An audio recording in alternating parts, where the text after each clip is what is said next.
अगले मंथ से आपकी इन हैंड सैलरी कम होने वाली है क्योंकि गवर्नमेंट के 4 लेबर लॉज आए हैं। चलिए समझते हैं कैसे। नए लेबर लॉ के अकॉर्डिंग अगर आपका बेसिक पे 50% से कम है तो कंपनी को आपकी सैलरी रीस्ट्रक्चर करके बेसिक पे को 50% तक करना होगा।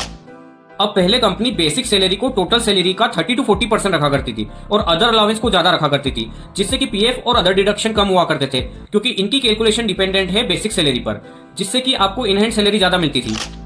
लेकिन अब बेसिक पे 50% तक हो गया है तो आपकी पीएफ और अदर डिडक्शन ज्यादा कटेंगे और इन हैंड सैलरी कम हो जाएगी। एक एग्जांपल से समझते हैं। मान लीजिए आपकी टोटल सीटीसी 1 लाख रुपए है और बेसिक पे 25% है, तो पीएफ डिडक्शन 12% के हिसाब से 3000 रुपीज होगा और इन हैंड सैलरी 97,000 आएगी।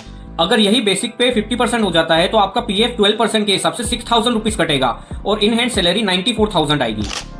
तो पीएफ और एनपीएस ज्यादा डिडक्ट होने की वजह से आपको लॉन्ग टर्म में रिटायरमेंट बेनिफिट ज्यादा मिलेगा, लेकिन वहीं पर शॉर्ट टर्म में आपकी इन हैंड सैलरी कम हो जाएगी। तो अब मुझे कमेंट सेक्शन में बताओ कि ये चेंज आपको कैसा लगा।